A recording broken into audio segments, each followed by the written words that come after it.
everyone, welcome back to the channel. If you've been told you have low ferritin, you might be feeling tired, foggy, cold, low energy, losing hair, or be dealing with issues like restless leg syndrome.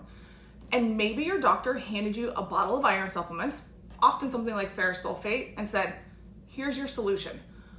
But what if I told you that boosting your ferritin is not just about taking an iron supplement?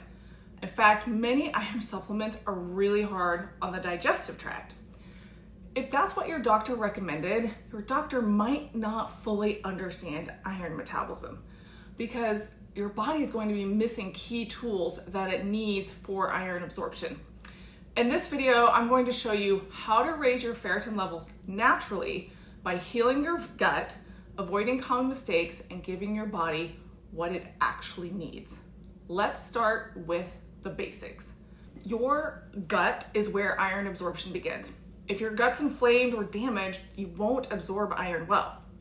Some of the biggest culprits are things we often take without a second thought, like antibiotics and non-steroidal anti-inflammatory drugs. We know that antibiotics wipe out both the bad and the good bacteria that help with our nutrient absorption. And the NSAIDs, so think ibuprofen and aspirin, we know damage the lining in the stomach and also the cells in your gut. There's also some controversy now over whether GLP-1s also impair absorption, so you may need to consider that as a factor as well. If your ferritin is low and you're regularly using any of these things, it's kind of like trying to fill a leaky bucket. So first step, stop punching holes in the bucket. Next, you've got to repair the holes by healing the digestive tract. You may not have enough stomach acid to break nutrients down, so start by improving that. If you're burping after meals, even little burps, that can be a sign that your stomach acid is off. And some people benefit from using like betaine HCl pills. For absorption in the small intestine, many people find meat stock is really great at healing that part of the digestive tract. And just to clarify, that's meat stock, not bone broth. To learn the quick and easy way to make it, check out my video on how to make gut healing meat stock. Link is in the description. Once the stomach and the small intestine are doing better, we can also add fermented foods like sauerkraut, made with salt and water, not the kind made with vinegar, and homemade yogurt to restore the gut microbiome. And if you want to know how to make quick, easy yogurt, I've also put a link to that in the description as well. And the big thing is ditching the inflammatory foods. That includes processed carbohydrates, things like white flour and sugar, artificial sweeteners, and seed oils. And if you're drinking nut milk, make sure it only has 2 ingredients, water and nuts.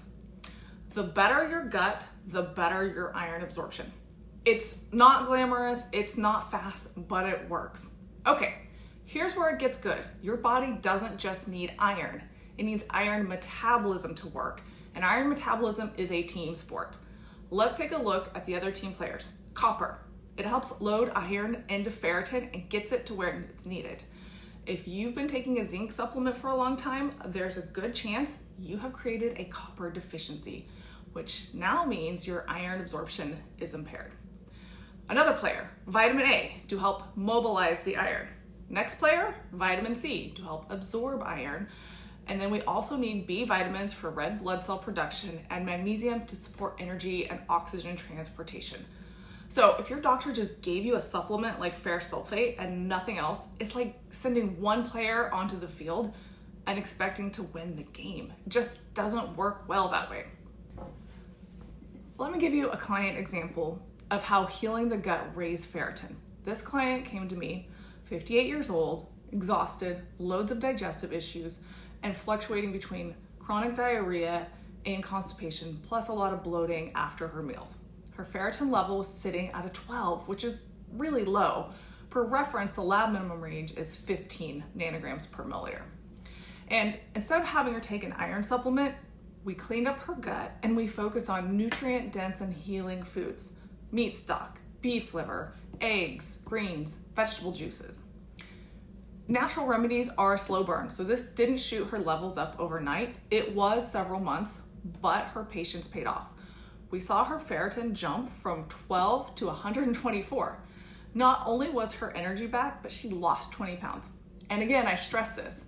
This was all done with food and no supplements for iron.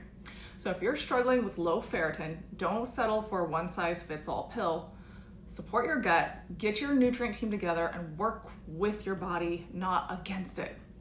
If you found this helpful, drop a like, subscribe, and let me know in the comments if you want a deep dive on the best foods to raise your ferritin naturally. And remember, food is the best medicine.